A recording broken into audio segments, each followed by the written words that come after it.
Apa itu algoritma? Tujuan video, memberikan pengenalan dasar tentang bahasa pemrograman dan algoritma bagi pemula. Pentingnya mempelajari, bahasa pemrograman dan algoritma adalah keterampilan penting di era digital. Mereka membantu kita memahami dan mengatasi masalah dengan cara yang efisien, menciptakan aplikasi dan sistem yang mempermudah kehidupan sehari-hari. Definisi: bahasa pemrograman adalah cara kita memberi instruksi kepada komputer. Ini adalah alat yang digunakan untuk menulis kode yang memberitahu komputer apa yang harus dilakukan. Salah satu contohnya adalah Python. Python terkenal karena kesederhanaannya dan kemudahan penggunaannya. Ini sering digunakan untuk pengembangan web, analisis data, kecerdasan buatan dan banyak lagi. Pada kesempatan ini, kita akan membahas pemrograman Python, yaitu tentang percabangan dan perulangan di pemrograman Python. Percabangan adalah proses membuat keputusan dalam program berdasarkan kondisi tertentu yang menentukan apakah suatu blok kode akan dieksekusi. Ini biasanya dilakukan menggunakan pernyataan if, elif, dan else. Sedangkan perulangan adalah proses yang digunakan dalam pemrograman untuk mengulangi satu atau lebih blok kode beberapa kali sampai suatu kondisi terpenuhi. Dua jenis utama perulangan di Python adalah for dan while. Berikut contoh penerapannya di video ini. Belajar coding bersama saya, Izan. Kali ini kita akan melanjutkan materi kita tentang struktur kontrol percabangan, khususnya untuk dua kasus dan lebih dari dua kasus. Untuk percabangan dua kasus, maka kita menggunakan statement if-else. Misalnya, dari satu kasus yang telah kita buat sebelumnya, untuk menentukan apakah bilangan tersebut adalah bilangan positif. Kita ambil codingan kita sebelumnya. Nah, bagaimana jika user menginputkan bilangannya adalah bilangan negatif? Misalnya kita run, tunggu, kita restart terlebih dahulu. Kita run. Nah, masukkan bilangan negatif, misalnya negatif 3. Maka tidak ada output yang dikeluarkan. Oleh karena itu, kita harus menambahkan kondisi lain, ya, kasus kedua, jika user menginputkan angka selain dari 0, yaitu selain lebih dari 0, yaitu angka negatif. Maka untuk kasus ini kita bisa menambahkan statement else. Misalnya, else di sini sejajar dengan if, kemudian diakhiri dengan titik 2. Setelah else tidak ada kondisi, kemudian kita buat indentasi yang menandakan bahwa dia adalah bagian dari statement else. Kemudian A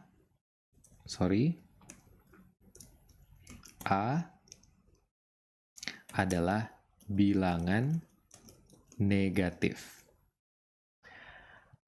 Nah, kita eksekusi, misalnya sekarang user menginputkan negatif 2. Negatif 2 sama dengan bilangan negatif.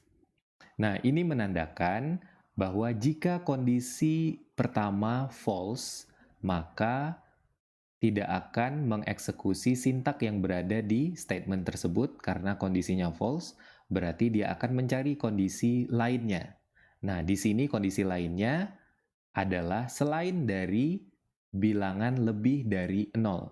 Jadi selain bilangan lebih dari 0, maka dia akan mencetak bilangan tersebut adalah bilangan negatif. Oke? Bagaimana jika kondisinya lebih dari 3 kasus? Maka kita akan menggunakan statement else if atau dalam Python statement elif. Misalnya kita membuat program sederhana untuk menerjemahkan sebuah nilai huruf pada siswa. Misalnya kita buat variabel nilai, kemudian user menginputkan nilainya berupa huruf. Kemudian ada beberapa kondisi di sini. Misal user menginputkan nilai A, atau nilai B, nilai C, maka kita akan mencetak sesuatu yang menandakan nilai atau yang menandakan atau menginformasikan nilai tersebut. Misalnya if nilai setara dengan inputan user adalah nilai A, maka kita cetak jika kondisi ini true, maka cetak nilai Anda baik sekali. Kemudian kita gunakan elif nilai setara dengan B. Jangan lupa titik 2 setelah if dan elif. Kemudian berikan indentasi. Jika kondisi ini benar, maka eksekusi blok kode yang ada di dalam elif. Print nilai Anda baik. Kemudian kondisi selanjutnya, elif lagi, nilai sama dengan C. Print nilai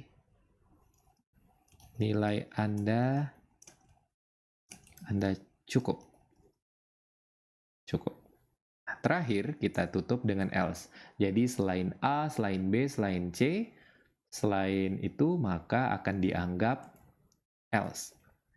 Jadi kalau kita memberikan nilai F, G, H, I, J, maka akan dianggap else. Dia akan mencetak print nilai Anda tidak valid. Misalnya seperti itu. Oke, coba kita eksekusi. Run. Masukkan nilai huruf Anda. Kita tulis B. Misalnya, nilai Anda baik. Apa yang terjadi? Jadi pada waktu user menginputkan nilai B, maka akan dicek di kondisi pertama. Di sini nilai membawa nilai B. B apakah setara dengan A? Tidak setara, berarti kondisinya false. Berarti dia akan mencek kondisi selanjutnya. Elif jika nilai setara dengan B. Nilai adalah B, berarti B setara dengan B. Berarti kondisi true. Maka akan dieksekusi. Karena kondisinya true, maka akan dieksekusi blok kode yang ada di bawah elif ini, kondisi ini. Berarti akan dicetak nilai Anda baik. Kemudian program langsung selesai, tidak akan lagi mengecek kondisi-kondisi lainnya. Oke, nah kita eksekusi lagi, run. Misalnya saya tulis di sini G, enter. Nilai Anda tidak valid. Berarti akan cek kondisi pertama tidak setara dengan A, tidak setara dengan B, tidak setara dengan C. Berarti selain A, B, C, dia akan cetak nilai Anda tidak valid. Bagaimana jika user menginputkan nilai A-nya kecil? Apa yang terjadi? Enter. Nilai Anda tidak valid. Nah, kenapa? Karena Python adalah case sensitive, dia membedakan huruf besar dan huruf kecil. Kita bisa menambahkan operator logika OR nilai setara dengan A kecil. Jadi, jika nilainya A atau nilai A-nya kecil, jadi jika salah satu kondisinya true, maka cetak nilai Anda baik sekali. Jadi, boleh kita tambahkan kondisi operator logika. Jadi, satu kondisi, satu statement if bisa ada beberapa kondisi. Boleh pakai operator OR ataupun operator AND. Di sini berarti B, di sini berarti C. Sekarang program kita bisa mendeteksi apakah itu huruf kapital atau huruf kecil, maka tidak akan terjadi error. Misalnya B kecil sekarang. Enter. Nilai Anda baik. Itulah implementasi dari struktur kontrol percabangan menggunakan if else, if elif, dan else. Oke?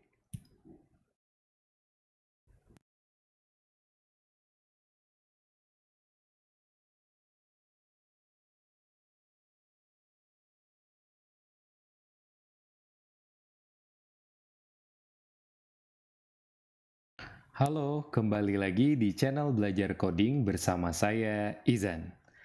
Pada kelas Python kali ini, kita akan mempelajari struktur perulangan menggunakan statement for.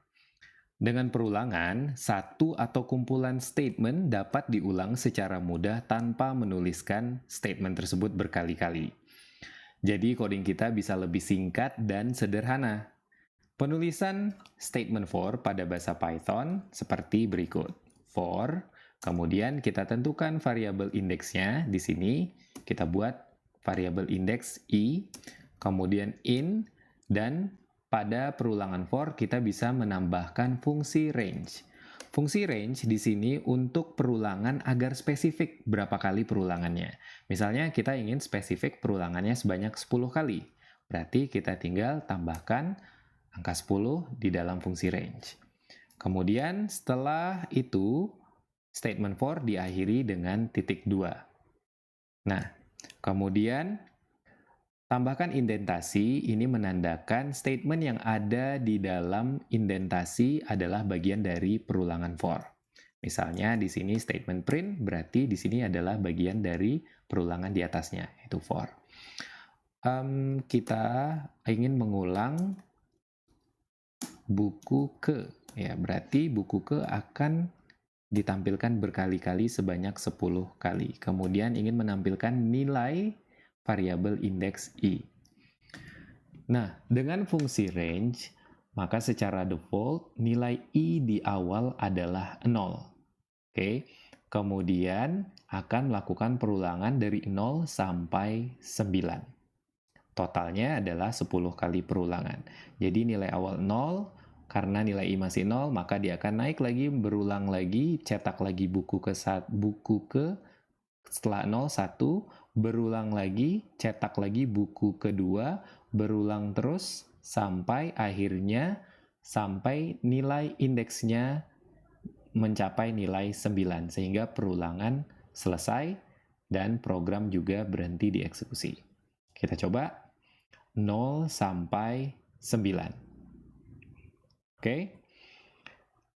Selanjutnya, memang secara default menggunakan fungsi range itu dimulai dari angka 0. Tapi kita juga bisa menentukan nilai awalnya dengan menambahkan satu parameter lagi pada fungsi range. For i in range, misalnya sampai 10 di sini. Kemudian ingin menambahkan satu parameter, misalnya nilainya adalah 2. Nah, parameter di awal menandakan nilai awal perulangan dimulai dari angka berapa. Kemudian parameter kedua adalah nilai akhir perulangan berakhir sampai berapa kali perulangan.